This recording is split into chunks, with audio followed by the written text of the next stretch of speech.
다음은 최적 통화지역 이론에 대해서 알아보도록 하겠습니다. 최적 통화지역은 단일 통화가 사용되기에 적절한 크기의 지역을 말한다. 대표적인 예가 독일, 프랑스, 이탈리아, 스페인 등이 사용하고 있는 유로라는 단일 화폐를 사용하는 지역을 우리가 최적 통화지역이라고 한다. 이 최적 통화지역에 대한 선구적인 연구는 먼델 그리고 맥키논 에 의해서 이루어졌고, 이 두 사람은 이 공헌으로 인해서 노벨 경제학상을 받은 사람들입니다. 그래서 최적 통화지역은 여러 국가가 단일화폐를 사용하는 점에서 환율이 절대 변동하지 않는 엄격한 고정환율 제도와 같다. 이제 이걸 만약에 최적 통화지역이라고 우리가 부르면 이 안에 있는 A, B, C, D의 국가가 완전히 이 같은 화폐를 쓰고 있으니까, 한 나라처럼 단일 화폐를 쓰고 있으니까, 그것은 이 나라들이 개별적인 화폐를 쓰더라도 이 화폐가 절대 변하지 않는 고정적인 환율 제도다 하는 것하고 같다, 이런 뜻이 되겠습니다. 이 점에서 최적 통화 지역에 대한 논의는 고정 환율 제도의 지역적 범위를 이렇게 할 것인가, 또는 뭐 전 세계로 확대할 것인가, 이제 이런 어디까지로 확대할 것인가 좋은가 하는 것에 대한 논의와 같은 의미를 갖고 있다. 최적 통화 지역을 형성하게 되면, 그러니까 두 국가가, 예전에는 이 국가하고 이 국가가, 여기는 도이치마르크, 여기는 프랑 이렇게 썼는데, 이 국가가 그냥 같은 화폐를 쓰게 되면 어떤 점이 이득이 있고 어떤 점이 문제가 있을까 하는 이야기입니다. 첫 번째는 경제 통합으로 인해서 효율성 이득이 있다. 단일 화폐를 사용하면 환율 불확실성, 환율이 변동하는 불확실성이 제거되므로 거래 비용이 줄어들고, 그래서 무역이나 자본, 투자, 노동 이동 이런 것을 증가시키게 된다. 이처럼 최적 통화 지역을 형성하게 되면 효율성이, 노동도 쉽게 이동하고 재화도 쉽게 이동하고 자본도 쉽게 이동하니까 효율성이 증진되는 이익을 준다. 그래서 이걸 갖다가 우리가 효율성 이득, efficiency gain 이렇게 이야기를 하고 있다. 국가 간 무역량이 많을수록, 국가가 무역량이 많은 국가, 그 다음에 노동과 자본의 이동이 활발한 국가, 이런 국가일수록 환율이 고정되면 거래 비용을 줄일 수 있는 효과가 있는 거죠. 거래 비용 감소의 이익이 크다. 따라서 경제 통합의 정도가 크면 클수록 최적 통화 지역의 효율성 이득은 커진다. 그러니까 재화도 자본도 노동도 굉장히 이동이 활발한 지역에서는 환율을 고정시키면, 또 나아가서 단일 화폐를 사용하게 되면 거래에 이점이 있다, 이런 이야기가 되겠습니다. 두 번째는 손실인데요. 경제적 유사성과 안정화 손실. 자, 무슨 내용인가 보겠습니다. 최적 통화 지역에 참여하면 다른 국가와 동일한 통화를 사용하기 때문에 독자적인 환율 정책, 그리고 독자적인 화폐 정책을 사용할 수가 없죠. 같은 화폐를 쓰니까 통화를 발행을 늘린다거나 줄인다거나 할 수도 없고, 환율을 바꿔서 자국 화폐를 평가절하해서 수출을 늘린다거나 이런 정책도 쓸 수가 없다는 거예요. 만일 외생적 충격이 영내 국가에 미치는 영향이 서로 다르면 서로 다른 금융정책을 시행할 수가 없어서 문제 해결에 어려움을 겪게 된다. 이처럼 독자적인 정책을 사용할 수 없어 발생하는 비용을 우리는 안정화 손실, 스테빌리티 로스라고 한다. 예를 들면 A라는 국가가 있고 B라는 국가가 있는데, 유가가 올라갔어요. 유가. 석유 가격이 올라갔어. 석유 가격이 올라갔는데 여기는 산유국, 여기는 수입국, 석유 수입국. 그럼 어떻습니까? 여기는 국제수지가 흑자가 될 거고, 유가가 올라갔으니까. 여기는 수입국은 국제수지가 적자가 될 테니까 이 나라는 환율을 평가 절하해야 되고 여기는 절상해야 되는데, 이 두 나라가 단일화폐를 쓰고 있다면 어때요? 그런 정책을 쓸 수가 없으니까 어려움이 있다. 이걸 안정화 손실이다. 이렇게 표현하고 있습니다. 상대 국가와 경제적 유사성이 높을수록 그리고 외생적 충격의 영향이 유사할수록 독자적인 정책을 사용하지 못해 있게 되는 비용이 적어진다. 이 A 국가와 B 국가가 있는데 뭐 유가가 변했다든지 세계 금융위기가 발생했다든지 그런 충격이 비슷하다. 이 두 나라에. 뭐 산업 구조도 비슷하고 해서 비슷하다. 그러면은 통화공략을 늘리거나 줄일 때 합의가 쉽게 이루어질 수 있으니까 이런 경우에는 괜찮지만 유사성이 떨어지게 되면 비용이 많이 발생하게 된다.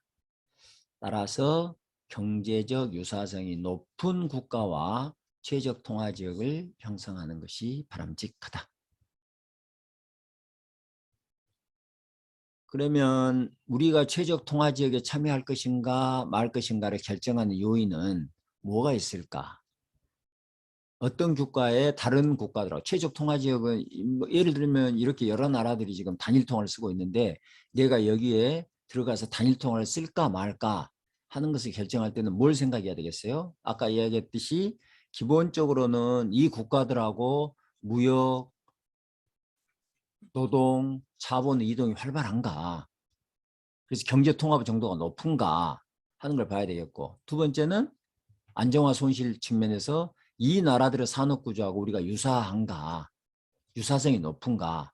그래서 통합 정도가 높고 유사성이 높다. 그러면 이제 가입하는 게 좋겠죠. 그렇지 않다면 가입할 필요가 없겠다는 뜻이 되겠습니다. 제적 통화 지역은 경제 통합의 정도가 크거나 경제적 유사성이 큰 국가들 간에 형성되는 것이 바람직하다. 이제 이 외에도 노동과 자본 등 생산 요소 이동이 활발한 국가와 최적 통화 지역에서 안정화 손실이 적어진다. 이제 이 국가들 간에 노동과 자본 이동이 활발하면 여기에서 호황, 여기에서 불황이더라도 이쪽으로 노동이나 자본이 이동하면서 그런 문제들이 해결될 수가 있겠다는 이야기입니다. 둘째, 가격 및 임금의 신축성이 높은 국가에서 최적 통화 지역 참여 가능성이 높다. 여기가 호황, 여기가 불황이면 불황인 국가 물가는 떨어지고 호황인 국가 물가는 올라가 가지고 거래가 활발하게 이루어지면 또 이 문제가 해결될 수가 있겠다. 세 번째, 가맹국 간 경제발전 단계와 주요 경제정책 목표가 비슷해야 된다.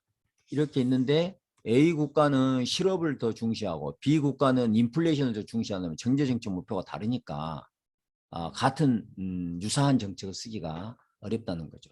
그래서 경제 발전 단계가 비슷하거나 또는 정책 목표가 비슷하면 최적 통화지역 형성에 유리하다. 1999년 탄생한 EU 통화동맹은 유로라는 새로운 화폐를 단일 통화로 사용하는 최적 통화 지역이다. 유럽 통화동맹, 유로죠, 유로. 유로가 성립하는 과정을 간단히 살펴보도록 하겠습니다. 자, 개요를 보시면 1971년 브레튼 우드 제도, 앞에서 공부했던 고정환율 제도죠.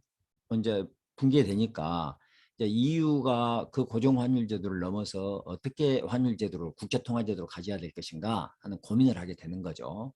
그래서 EU 국가들은 그들의 통화를 달러에 대해서는 변동하면서 EU 국가들 간에는 거래량이 많으니까 EU 국가 내 국가들 간에는 변동폭을 제한하는 스네이크 제도를 시행하였다. 그러나 이는 환율 조정이 비대칭적이에요. 이 나라는 이렇게 하는데 저 나라는 저렇게 하고 대칭적이지 못한단 말이에요. 그래서 많은 문제점을 드러내게 됩니다. 스네이크 시스템이라는 것은 이 표현처럼 이렇게 되는 거죠.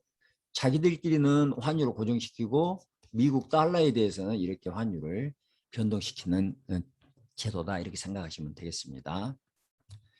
이후에 1979년 EMS를 도입하게 됩니다. EMS는 유로피안 마니터리 시스템이네요. 영내 통화 간에는 고정 환율 제도, 자기 멤버 국가들 간은 고정 환율 제도. 역외 통화에 대해서는 변동환율 제도를 채택하는 환율 제도입니다. 그리고 이제 이 EMS가 1999년에 EMU로 발전을 하게 됩니다. 이게 지금 유로가 되겠어요. Economic and Monetary Union, 경제통화동맹으로 발전하였다. EMU는 유로라는 단일 통화를 사용하고 유럽 중앙은행을 설립하여 통화 정책을 독점하도록 했다. 그러니까 이 유로를 사용하는 국가들은 중앙은행의 역할이 없는 거죠. 그냥 유럽 중앙은행에서 통화 발행을 늘리고 줄이고 하는 역할을 하고 있다.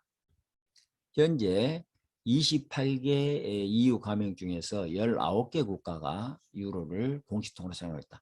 그러니까 EU 가맹들이 전부 유로를 쓰는 건 아니에요. 그래서 EU 가맹국은 28개 국가지만 그중에서 19개 국가만 유로를 사용하고 나머지 국가들은 자국 화폐를 그대로 통화로 사용하고 있습니다. 여기는 유로존이라는 건데 보면 유로를 사용하는 국가가 총 28개국인데 유럽연합은 19개 국가고 나머지 유럽연합이 아닌 국가가 9개 국가가 이 유로를 자국 화폐로 사용하고 있습니다.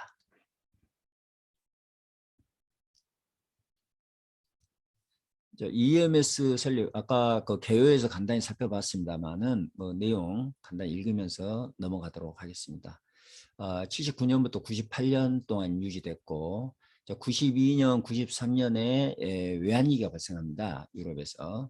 그래서 당시 고정환율제도 그 다음에 대외 변동환율제도 이 한계가 나타나게 됐다.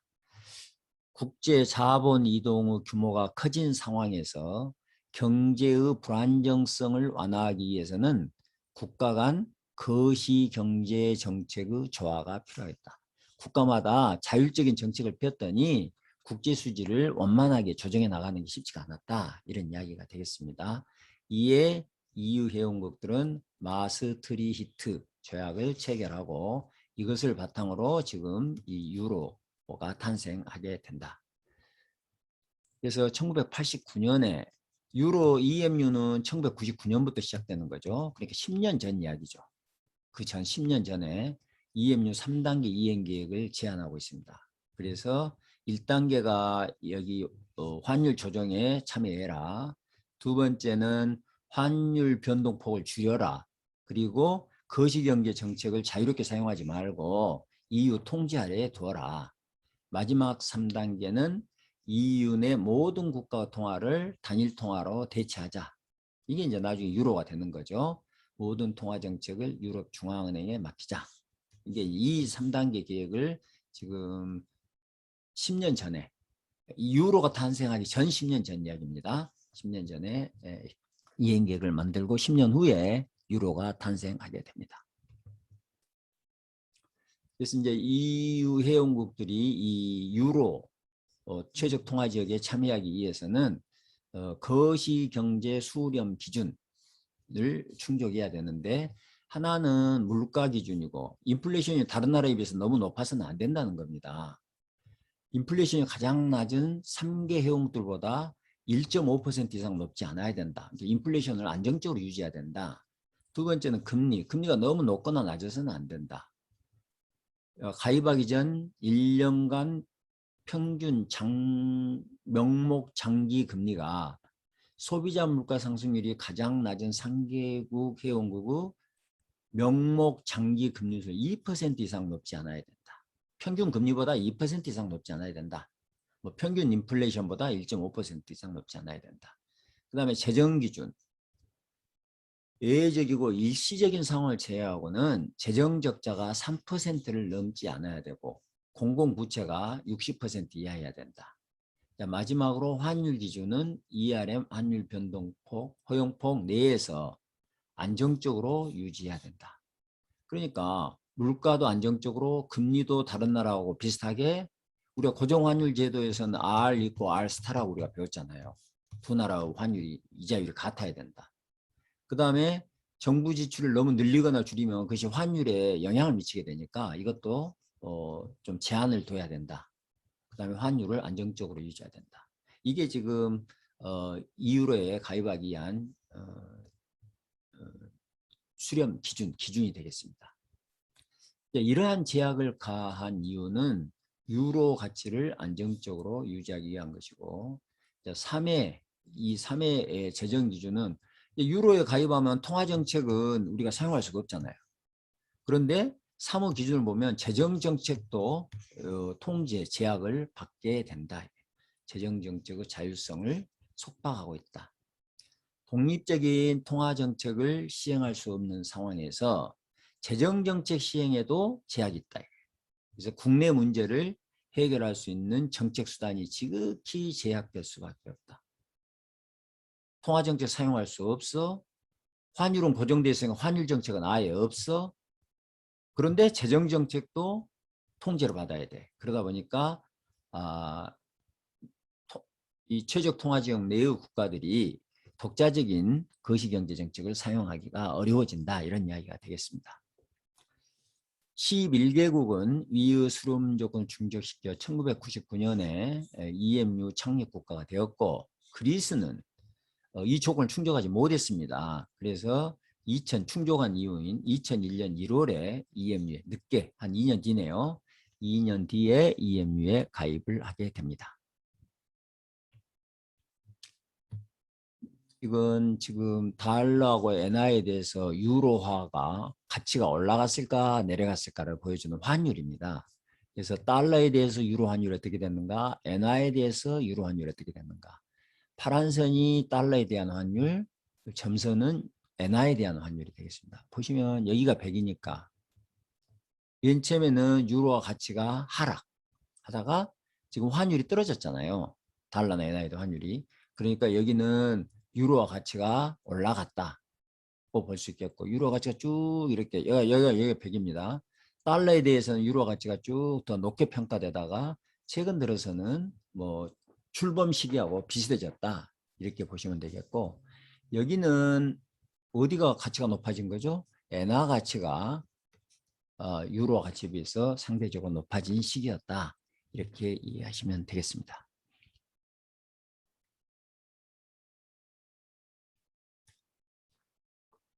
유럽 통화 동맹에서 유럽 중앙은행 제도, 이건 이제 미국의 연방은행하고 비슷한데요. 단일화폐를 쓰게 되니까 유럽 중앙은행에서 통화 정책을 완전히 관장한다, 이런 내용이 되겠습니다. 유럽 중앙은행 제도는 프랑크푸르트에 있고, 유럽 중앙은행과 경제통화동맹 참가 회원국의 중앙은행으로 구성된다. ESCB는 유로 통화 지역의 물가 안정을 최우선, 중앙은행들은 물가 안정이 최우선 과제죠. 정치적 영향에서 완전히 자유롭다는 제도적 장치가 마련되어 있다. 공동통화정책 운영은 실질적으로 유럽 중앙은행이 담당한다. 참가국 중앙은행은 독자적인 통화정책을 수행할 수 없어요. 그러니까 독일, 프랑스, 이탈리아의 중앙은행이 있지만 독자적인 통화정책을 수행할 역할이 없다. 그리고 유럽 중앙은행 제도는 미국 연방준비은행과 비슷하다. 그리고 유럽 중앙은행은 미국이나 영국의 중앙은행은 물론 독립성이 가장 강한 것으로 알려졌던 독일의 연방은행보다도 정치적 독립성이 더 완벽하다. 굉장히 유럽 중앙은행은 정치적으로 독립되어 있다. 정치 영향을 받지 않는다는 뜻이 되겠습니다. 유럽 통화 동맹에 가입을 했을 때 그 비용이 뭐고 효과가 뭔가 하는 것을 한번 보도록 하겠습니다. 유로존 국가들은 단일 통화를 사용하게 되니까 제조업 경쟁력이 높은 독일이나 프랑스는 유리하게 되고, 그 다음에 남부 유럽 국가들은 수출 경쟁력이 상대적으로, 여기는 화폐 가치가 낮은데 상대적으로 화폐 가치가, 이렇게 생각하면 되겠어요.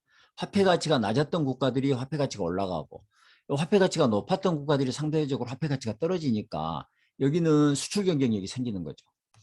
수출 경쟁력이 생기고, 여기는 화폐 가치가 올라가 버리니까 수출 경쟁력이 약화되게 됐다. 그럼 여기는 국제수지 적자를 겪게 될 것이고, 여기는 흑자를 경험하게 되겠죠.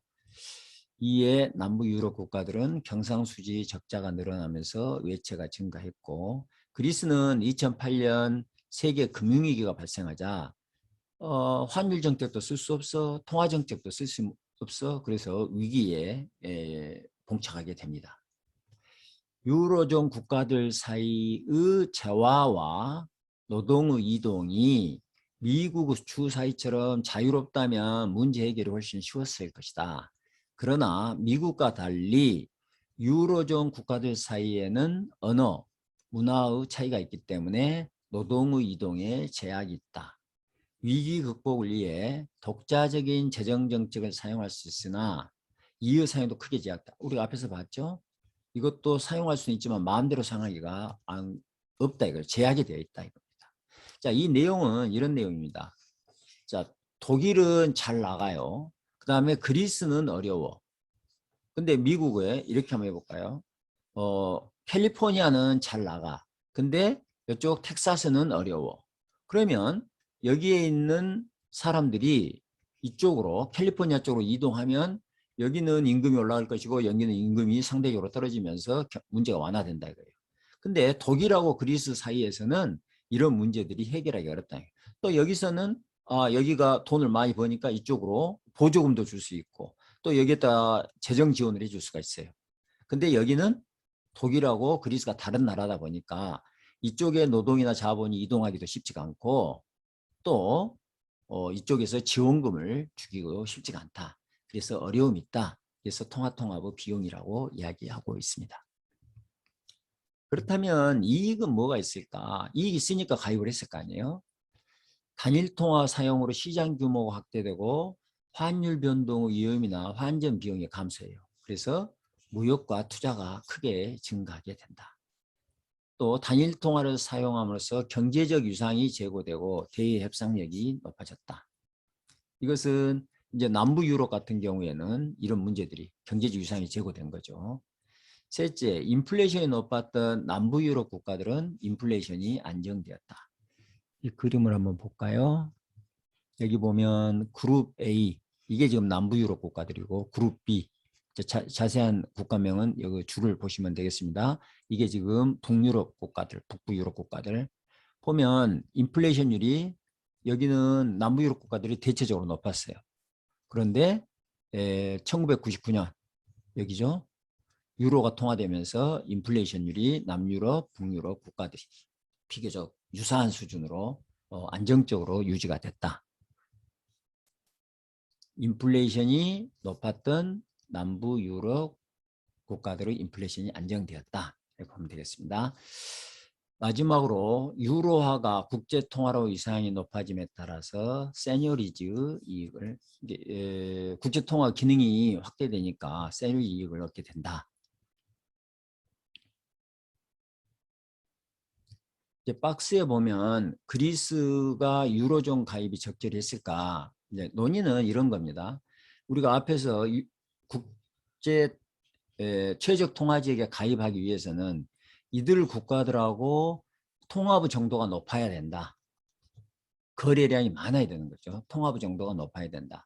그 다음에 두 번째는 유사성이 있어야 된다.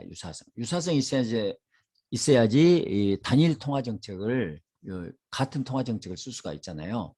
근데 이 유사성이 높지 않으면 이 국가가 필요한 정책과 이 국가가 필요한 정책이 다르기 때문에 어려움을 겪게 된다. 이런 이야기입니다. 근데 여러분도 생각해 보시면 그리스는 독일이나 프랑스나 또는 다른 유럽 국가에 비해서 상대적으로 산업 구조가 달라요. 여기는 관광 중심이단 말이에요. 독일이나 뭐 네덜란드 이런 국가는 완전히 제조업 강국이잖아요. 그 제조업 강국들하고 그리스하고 이 관광산업 농업 중심이 이 그리스하고 단일 통화 지역을 형성하면 그리스가 불리할 수밖에 없겠죠. 그러면서 나중에 위기를 봉착하게 되니까 단일 통화 정책, 환율 정책을 쓸 수 없어서 어려움을 겪게 됐다. 이런 취지가 되겠습니다. 자, 보시면 2008년 세계 금융위기죠. 그리스는 엄청난 재정 적자, 누적 외채로 극심한 어려움을 겪었는데 이는 유로존 가입의 원인이 한 원인이었다 이거예요. 그리스는 유로존에 가입하면서 2001년 가입하면서 차입 비용이 낮아져. 선진 대접을 받게 되니까 금리가 낮게 평가되면서 차입 비용이 낮아지니까 돈을 엄청나게 많이 빌려요. 정부는 독일과 프랑스 등에서 너무 많은 돈을 빌렸다. 그리고 그리스 정부 재정 적자가 돈을 빌다 보니까 점점 늘어났고 외채도 증가해 갔다. 그런데 이제 금융위기가 닥친 거죠. 2008년. 그리스 채권 금리가 상승해. 그리고 외채 이자 부담이 급속히 증가해. 위기가 발생하니까. 그래서 외채 상환을 위해서는 수출이나 관광 수입을 늘려 외화를 획득해야 되는데 환율을 조정하면 될 텐데 최적 통화 지역이니까 환율 조정이 불가능하잖아요. 그래서 적절한 정책을 찾지 못했다. 그래서 단일 통화의 유로존 국가인 그리스는 금융정책도 사용할 수 없어, 환율 정책도 사용할 수 없어. 그래서 그리스가 사용할 수 있는 유일한 정책 수단은 재정정책인데 이것도 궁극적으로는 금융시장에 영향을 미치기 때문에 앞서 이야기했듯이 그 시행이 자유롭지 못하다. 그래서 만일 그리스가 여기에 가입하지 않고 어떤 독자적인 드라크마네요. 이 드라크마라는 화폐를 사용했다면 환율을 대폭 평가절하죠. 드라크마를 대폭 평가절하면 관광객도 유입되고 수출 경쟁도 생겼을 텐데 여기에 가입함으로써 그 정책을 사용할 수 없어 위기가 더 커졌다. 이렇게 볼 수 있겠습니다. 마지막으로 이 챕터의 마지막입니다. 동아시아 지역에서는 통합을 하면 어떨까? 중국, 일본, 한국, 그다음에 이쪽에 태국, 말레이시아 이런 아시아 국가들이 있는데 이 국가들이 단일 통화를 사용할 수 있을까 하는 것을 한번 검토해 본 겁니다. 동아시아 지역의 통화 동맹 여건은 상대적으로 양호하다는 거예요. 여러 가지 기준으로 우리가 앞서서 통화 동맹의 기준을 봤잖아요. 그 기준으로 보면 양호한 편이다. 첫째는 개방적인 소규모 경제일수록 통합의 이익이 커. 근데 일본과 중국을 제외하고 대부분 동아시아 국가들은 개방도도 높고 경제 규모도 작은 국가들이다. 두 번째, 동아시아 국가들의 영내 교육 비중은 상당히 높은데 유럽에 못지않게 이들 국가들 간의 교육 비중이 유럽에 못지않게 높은 국가들이다. 유럽보다 높진 않지만 상당히 높다. 경제 통합의 정도가 크다. 이런 이야기입니다. 세 번째, 동아시아 국가 간 노동과 자본의 이동도 다른 지역에 비해서 비교적 노동과 자본도 자기들끼리 굉장히 활발한 편이야. 넷째, 동아시아 지역 내 국가들은 EU 가맹국들보다 경제 구조가 유사하지는 않아. EU 국가들이 더 유사하다는 뜻이에요. 이 국가들보다는 덜 유사해. 하지만 외부 충격, 외부에서 유가가 올랐다든지 금융위기가 발생했다든지 이런 외부 충격에 대한 영향은 유럽 국가들보다 대칭적에서 통합의 문제점이 작을 것으로 보인다. 이것에 대해서는 거의 받은 충격이 유사하다. 그러니까 단일 정책을 써도 문제가 덜하다. 이런 이야기입니다. 이와 같이 동아시아 국가들의 통화 동맹 여건은 유럽에 비해서 뒤지지 않아요. 하지만 통화 동맹의 성공 가능성에는 회의적인 시각이 많다. 동아시아 국가에서 유럽에 비해 통화 동맹의 여건이 양호한데도 불구하고 왜 회의적인 시각이 있을까? 그것은 정치적인 문제 때문에 그렇습니다. 통화 동맹의 결성에는 경제적 여건 외에도 정치적 협력이 필요해요. 그런데 동아시아 지역에서는 국가 간 정치적 협력의 경험이 많지 않습니다. 특히 일본, 중국, 한국 이 세 나라가 동아시아과 중심적인 국가인데 이들 국가 간의 정치적 협력 경험이 없을 뿐만이 아니라 또 감정 자체도 우호적이지 않은 게 이런 통화 동맹을 결성하는데 어려움을 만들어내고 있다. 이렇게 이해하시면 되겠습니다. 이상으로 제20장 강의를 모두 마치도록 하겠습니다.